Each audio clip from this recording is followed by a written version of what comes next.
మనం నిద్రపోయాక ఏం జరుగుతుందో మీకు తెలుసా? మనం నిద్రపోయాక టోటల్గా 4 స్టేజెస్ మనకు ఫేస్ అవుతాయి. ఒకటి N1, ఇంకొకటి N2, ఇంకొకటి N3, ఇంకొకటి N4, ఇంకో లాస్ట్ది ర్యామ్. ఫస్ట్ మనం డిస్కస్ చేయబోతుంది N1లో మనం జస్ట్ 5 to 10 minutes అయితే ఉంటుంది. ఈ N1లో మన బాడీలో ఉండే మజిల్స్ మొత్తం రిలాక్స్ అయిపోతాయి. మనము ఈజీగా ఎవరైనా సౌండ్ వచ్చినా ఏమైనా అయినా కానీ ఈజీగా మనం లేచేస్తాం. ఇప్పుడు మనం డిస్కస్ చేయబోతుంది సెకండ్ స్టేజ్ N2.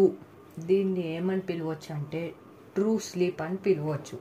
దీంట్లో మన బాడీ టెంపరేచర్ వచ్చేసి పడిపోతుంది, అంటే మన బాడీ కూల్ అయిపోతుంది అండ్ ఇంకా మన హార్ట్ బీట్ వచ్చేసి స్లోగా తగ్గిపోతుంది. ఇప్పుడు మనం డిస్కస్ చేయబోతుంది N3 డీప్ స్లీప్.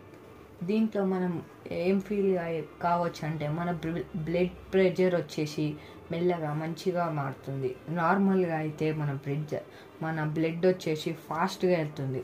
కొద్దిసేపటి తర్వాత కొద్దిసేపటి పనుకున్న తర్వాత మన బ్లడ్ ప్రెషర్ వచ్చేసి నార్మల్ స్టేజ్కి అయితే వస్తుంది.